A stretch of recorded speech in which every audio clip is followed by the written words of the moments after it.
अस्सलाम वालेकुम students, welcome to Arif Lankar classes. I hope कि बेटा आप सब ठीक होंगे। आज का वीडियो बहुत ही स्पेशल होने वाला है क्योंकि आज के वीडियो में मैं क्लास 10 के स्टूडेंट्स के लिए एक बहुत ही अच्छा मेथड लेकर आया हुआ हूं और वो भी खासकर सीबीएसई स्टूडेंट्स के लिए और उन स्टूडेंट्स के लिए जो एनटीएससी एंड ओलंपियाड का एग्जामिनेशन देना चाहते हैं, क्योंकि आज का वीडियो जो है इसमें मैं एक ऐसा मेथड लेकर आया हुआ हूं बेटा, जिस मेथड का नाम है मैजिक क्रॉस मेथड। बेटा ये एक ऐसा मेथड है जो आपके क्वाड्रेटिक इक्वेशन में जब आपको फैक्टर्स ढूंढने होते हैं ना, जिसको बहुत टाइम लगता है, वो उसको 10 सेकंड में आप फैक्टर्स को निकाल सकते हो बेटा। बेटा आप पे बहुत इस टाइप एक्साइटमेंट होगी कि सारी जल्दी जल्दी दिखाई ना सर मेथड कैसे है। देखो बेटा, इससे पहले आपको क्या करना पड़ता था। सपोज ये क्वाड्रेटिक इक्वेशन है बेटा, जो एक्स स्क्वायर का जो कोफिशिएंट होता था, आपको सबसे पहले इसको मल्टीप्लाई करना पड़ता था इस कांस्टेंट वाली टर्म के साथ। मल्टीप्लाई करने के बाद जब अब वो प्राइम फैक्टर्स निकालते थे इसके, उसके बाद वहां पर ग्रुप करनी होती थी, यानी आपको कोई ऐसे दो नंबर्स निकालने पड़ते थे जिनको ऐड या सब्ट्रैक्ट करके बीच वाली टर्म आती थी और उन दोनों को मल्टीप्लाई करके आपको एक कांस्टेंट टर्म निकालनी पड़ती थी।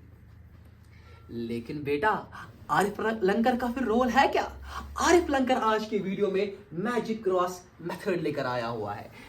सिर्फ 10 सेकंड में निकाल कर दूंगा फैक्टर, सिर्फ 10 सेकंड में। आराम से नजर रख लो बेटा, आराम से नजर रख लो बेटा। सबसे पहले क्या करना है, जो आपका जो ये एक्स स्क्वायर का जो ये कोफिशिएंट है 3, इसके फैक्टर्स क्या है, एक 1 एंड 3। इसमें क्या करना है, जो छोटा वाला नंबर है उसको लिखना है ऊपर। लेकिन आराम से बात समझना, कभी ऐसा भी हो सकता है कि छोटे वाले नंबर को नीचे लिखना पड़ेगा। सर अब हमको कैसे पता चलेगा? वो आपको जितना जितना आप इस पर सवाल कर लोगे उतनी उतनी एक्सपीरियंस बेटा आप में आती जाएगी। समझ लेना, एक्स स्क्वायर का कोफिशिएंट क्या है 3 और उसके फैक्टर्स क्या है 1 और 3। छोटा नंबर कौन सा है 1। जनरली छोटे नंबर को कहां पर लिखना होता है ऊपर, यानी एक 1 और 3 बेटा। इसके बाद जो ये क्वाड्रेटिक इक्वेशन है ये किस वेरिएबल में है, ये x वेरिएबल में है। यहां पर भी लगा दो x और यहां पर भी लगा दो x। इसके बाद जो एक कांस्टेंट टर्म है वो क्या है बेटा 10 के क्या फैक्टर्स आ जाएंगे 2 और 5। अब आप बोलोगे सर आपने अभी बोला जो छोटा फैक्टर है उसको ऊपर लिखना है, इसका मतलब है जो यहां पर इसका छोटा फैक्टर वो है 2, वो ऊपर लिखना होगा और जो इसका बड़ा फैक्टर है वो 5 है, वो नीचे लिखना होगा। देखो अब आपको कैसे अपनी गलती खुद निकल जाएगी, क्योंकि इस मेथड का नाम है मैजिक क्रॉस मेथड। इसके बाद देना होता है क्रॉस। क्या देना होता है बेटा? क्रॉस। आराम से समझना हमको अपनी गलती कैसे खुद निकलेगी। 5 into 1 हो गया 5x और 3 into 2, यहां पर आपको वेरिएबल्स नहीं लगाएंगे। 3 into 2 हो गया 6x। अब मुझे एक बात बोलो बेटा, क्या 5 और 6 को कंबाइन करके किसी भी तरह से क्या ये बीच वाली टर्म 13 निकल सकता है?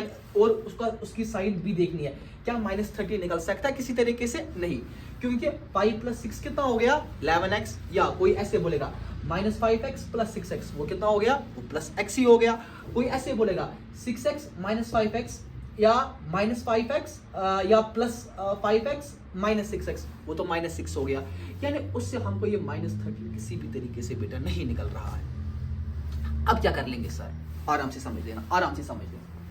इसीलिए मैंने आपको बोला ये आपको गोटा दिमाग में याद नहीं रख लेना है कि छोटे फैक्टर को ऊपर लिखना है और बड़े फैक्टर को नीचे लिखना है। समझो यहां पर हम क्या कर लेंगे बेटा, आराम से समझ लेना। जो ये 10 के दो फैक्टर्स है, एक फैक्टर है 5 और एक फैक्टर है 2। मैंने आपको बोला था कि जनरली छोटे वाले फैक्टर को कहां पर लिखना होता है ऊपर, लेकिन विद एक्सपीरियंस जितना जितना आप सवाल करते जाओगे खुद आपको पता चलेगा यहां पर मुझे बड़े फैक्टर को ऊपर लिखना पड़ेगा और छोटे फैक्टर को नीचे लिखना पड़ेगा। इसके बाद बेटा आराम से समझो, 3 5 हो गया 15x और 2 1 ये हो गया 2x। अब खेल किसकी है? अब है खेल प्लस और माइनस लगाने की। आराम से समझो, क्योंकि मुझे यहां पर लाना है ना -13x। मैं क्या कर लूंगा, मैं यहां पर लिख लूंगा माइनस।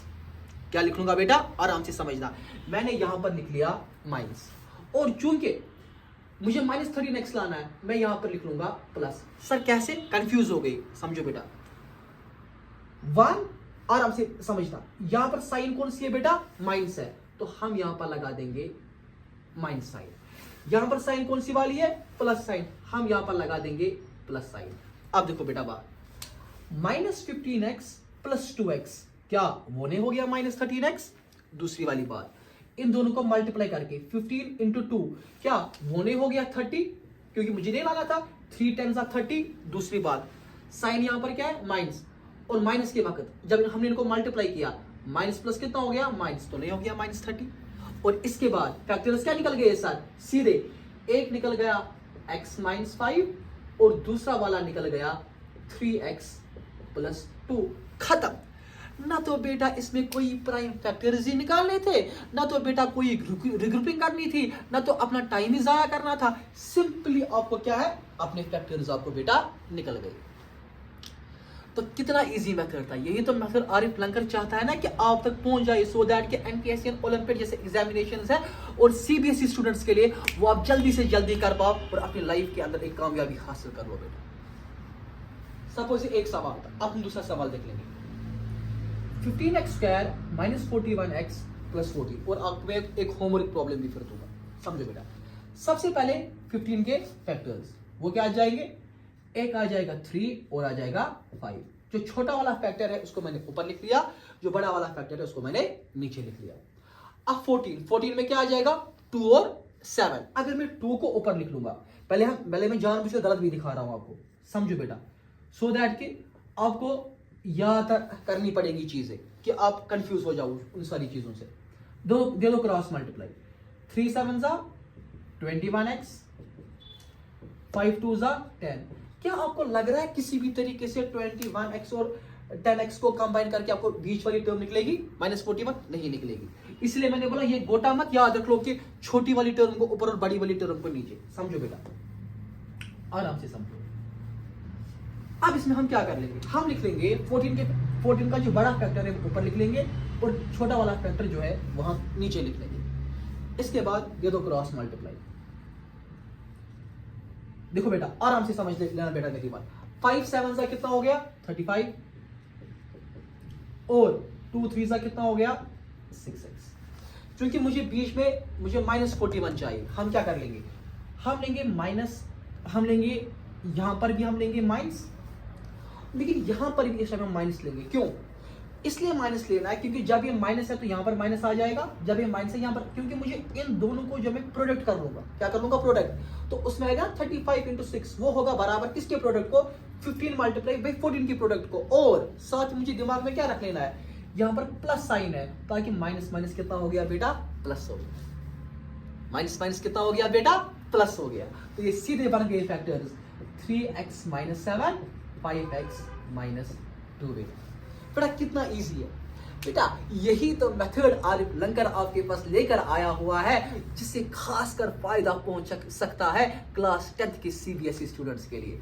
वो ऐसे क्वेश्चन जो है जिनमें फैक्टर्स निकालने होते हैं, एनटीएससी ओलंपियाड में बैठने वाले स्टूडेंट्स जिनको फैक्टर्स निकालने होते हैं, टाइम की वहां पर लिमिटेशंस होती है, वो इस वाले मेथड से सिर्फ 10 सेकंड के अंदर अंदर फैक्टर्स निकाल सकते हैं बेटा।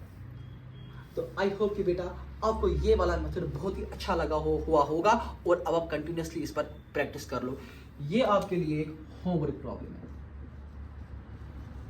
ये आपके लिए होमवर्क प्रॉब्लम है बेटा। तो बेटा आई होप कि आपको ये वीडियो अच्छा लगा हुआ होगा। Then do share and subscribe my YouTube channel Arif Lankar classes, and इंशाल्लाह you will be getting more videos soon. Till then, Assalamu alaikum.